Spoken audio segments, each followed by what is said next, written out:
Sega.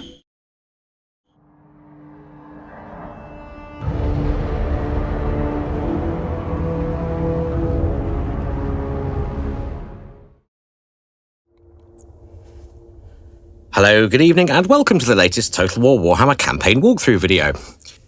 Today we're putting the feral race of the Beastmen under the spotlight and examining how they play. Now, the Call of the Beastmen DLC also comes with its own bespoke mini-campaign, An Eye for an Eye, which focuses on Kazrak the One-Eye's campaign of vengeance against his nemesis Boris Todbringer of Middenheim. With 52 regions and multiple factions to carve your way through, it's a substantial campaign in its own right, and we'll be looking at this in detail via live streams coming soon. But for today, we're focusing solely on the Beastmen and their race mechanics in the context of the Grand Campaign itself. So there are two starting positions for the Beastmen on the Grand Campaign, depending on which legendary lord you choose to play with. Malagor the Dark Omen begins play down here in Blightwater, but we've chosen to play this campaign with Kazrak the One-Eye at the helm, who starts out at war with different factions in Istalia here, which is kind of nice as well, as it's not an often visited part of the world. The Beastmen are a Horde faction, of course, and we started out with two Hordes in play, though we've already had one wiped out in our war with Istalia, so we're down to Kazrak and his beastly followers. After exacting revenge and smashing Istalia to bits, we move north into the lands of Bretonnia, where we've been levelling up Kazrak and improving his horde infrastructure by raising minor settlements. However, the furtive fiends of Musalon have been taking advantage of our rampant raising and have quickly recolonised many of the ruins, so they're next on the hit list. We've just raised the city of Montfort to the ground, and we're right at the end of a turn here, hence Kazrak being out of action points and all greyed out. But before we end turn, let's recruit a new Beast Lord, as it's high time we started getting a new Horde up to speed.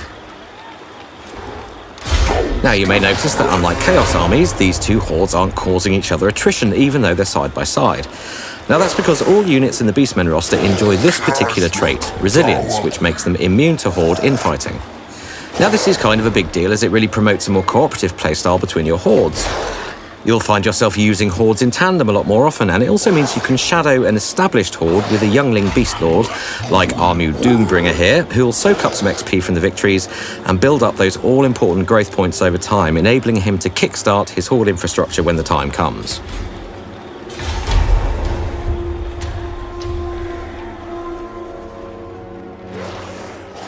Okay, so a bunch of stuff is happening this turn, and this really epitomises the variety and rapid flow of bonuses you'll enjoy in a Beastman campaign. First off, rather like the Greenskins fightiness meter, Beastmen Hordes have a Bestial Rage rating. As they raid and fight, this rises, and when it peaks, a Bray Herd will spawn and join the cause. A fresh, full-fat stack of stinky, hairy Beastmen Doombringers to do your bidding. And we've also just completed an objective as we've raised our 8th settlement, netting us a tidy 7,000 favour. Okay, so this is a point of interest. As the Chaos Moon Morsley becomes ascendant in the night sky, Beastmen Hordes gather in dark acts of worship, and when this happens, you'll have to direct them in how to do so. Each of these options has a cost and a benefit. So, for example, you may choose an activity that reduces your leadership, if you're not planning on fighting anytime soon, say, in exchange for increased replenishment to heal your troops back up. Now, the moon travels in a constant cycle, so what this does is adds a sort of rhythmic pulse to your campaign, with a cycle of benefits that, at the right price, can really improve your circumstances. Let's choose an activity and we'll see the outcome in a turn or two, although, worth noting, we've actually just changed this so that in the final version, you'll get the effect immediately after making your choice in the dilemma. Okay, let's select our Bray Herd, and we're going to send them over to begin sieging Castle Bastogne. And it looks like a lone Bretonnian general's hoved into view, which presents an opportunity for our new Beast Lord to pick up some easy XP. And while we're not at war with them right now, Bretonnia is definitely on our list of factions to destroy in our objectives, so this seems like a good opportunity to get the party started. We're currently in the right stance for the job, and stances are another aspect in which the Beastmen differ from everybody else. Your standard movement stance is Beastmen Ambush, which gives you a chance of initiating an ambush battle simply by approaching and attacking an enemy. Kazrak also has a unique skill which improves his chances of ambush battles kicking off, reflecting his mastery of guerrilla warfare. Hidden Encampment is your standard encampment stance in that it aids troop replenishment and makes the army immune to attrition. However, it also makes you invisible to nearby forces, and if they draw close they may spot you, but it's a great way to slink into the undergrowth and heal after a big battle. Beastmen can also supplement their income with raiding, and you'll spend a lot of time in the stance, roving from region to region and extracting dark favour as you go. And finally, Beastmen can access the hidden beast paths. Now, like the Dwarfen Underway, this is a secret network of pathways known only to the Beastmen. Interceptions and ambush battles are played out in one of a range of new Beast Path battle maps, which we'll be taking a closer look at later this week. For now, though, let's take a pop at Bretonia, declaring war, of course, before we do so. Both these lords are level 1, but as we'd hoped, we've initiated an ambush battle, meaning the balance of power is definitely in our favour. That should make for an easy auto-resolve. Good stuff, and we have just enough action points left to hunt him down and finish the job.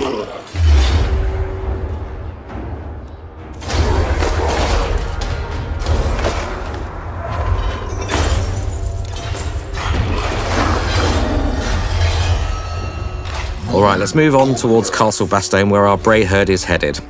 Like a greenskin war army, they'll be able to support us in battle, or we can simply give them war targets across the map. Now it's clear to see that this part of the world is all aflutter at the moment, as the factions reorganise their forces to face the rampant new threat that we pose. All our early city raising has created a vacuum for Mousillon to exploit, which has helped destabilise the area somewhat. And our mere presence here, of course, means that chaos corruption is on the rise too. These gentle, courtly manlings barely know what's hitting them.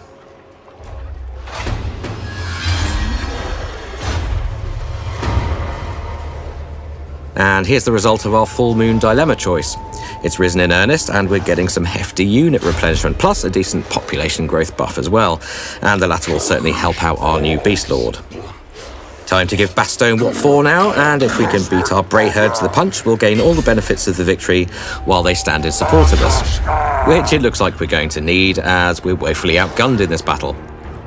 Now, we've got a low to mid-tier army composition going on here, consisting of Khazrak himself, plus a handful of axe-wielding Gore herds, bow-toting Ungor raiders, who also get Vanguard deployment, and my personal favourite units in the Beastmen roster, Minotaurs. These thundering, monstrous infantry barrel along at a great pace, and along with their high mass, they knock packs of smaller units flying.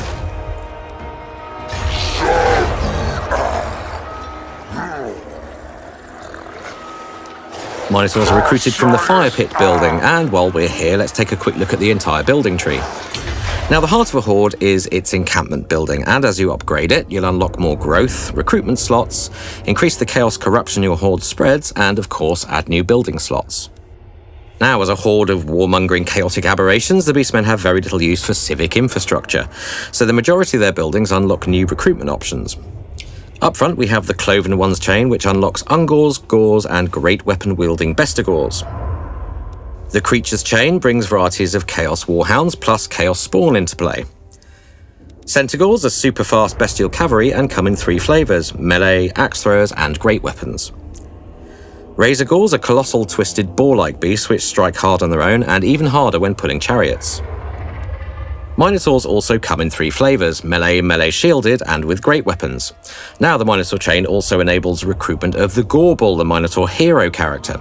And as a hero, he has a range of new skill types and can be extensively specialised to provide powerful battlefield support functions.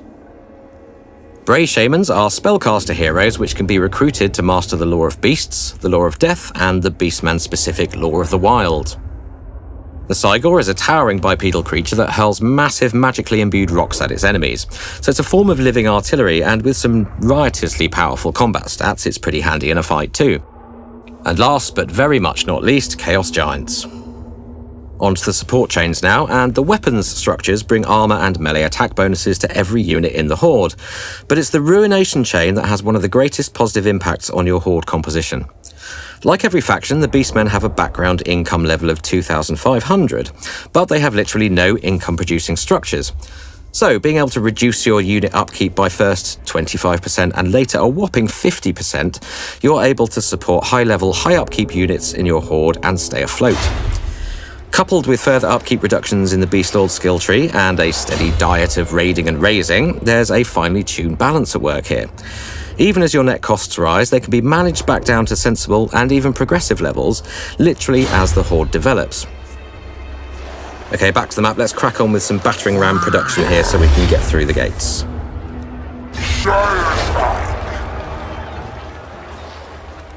Now we just have to wait a turn for our Bray herd to catch up and support us.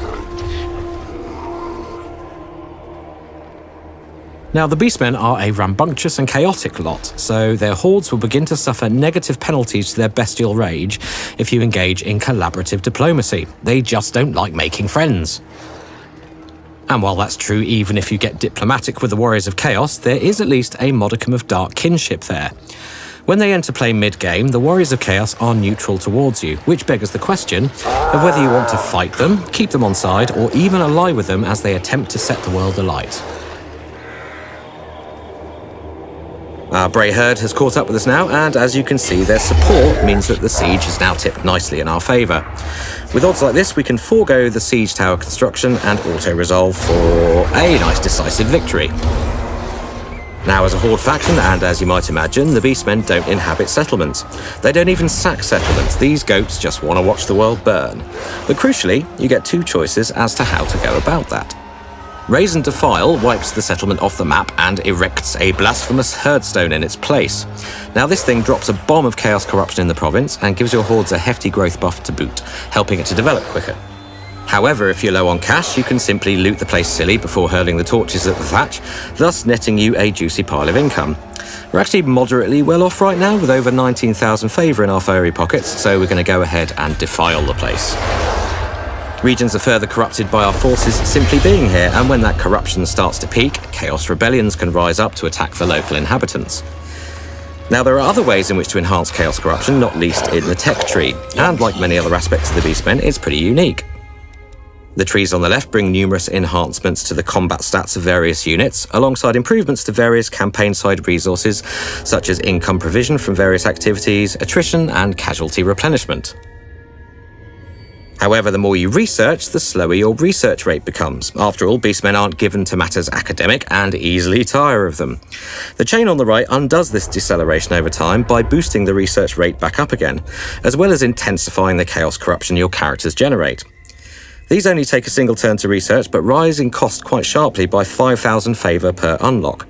This means that if you stay buoyant, you can power your way through the tech tree that much quicker. And in a nutshell, that really kind of sums up this new take on Horde gameplay offered by the Beastmen. With no Horde infighting attrition and with plenty of buffable replenishment through techs and events, they're built to offer a really fluid campaign with less downtime. With Hordes working together on the campaign map, you'll be fighting and raising frequently, and we haven't even started on their capabilities in battle, which offer super fast, hard-hitting army builds that can wrong-foot, kite, and tear the flanks out of more traditional armies. Fast, furious, and feral to a fault, they are altogether beastly. Tune in again on Thursday this week when we'll be showing the Beastmen doing what they do best in the thick of battle.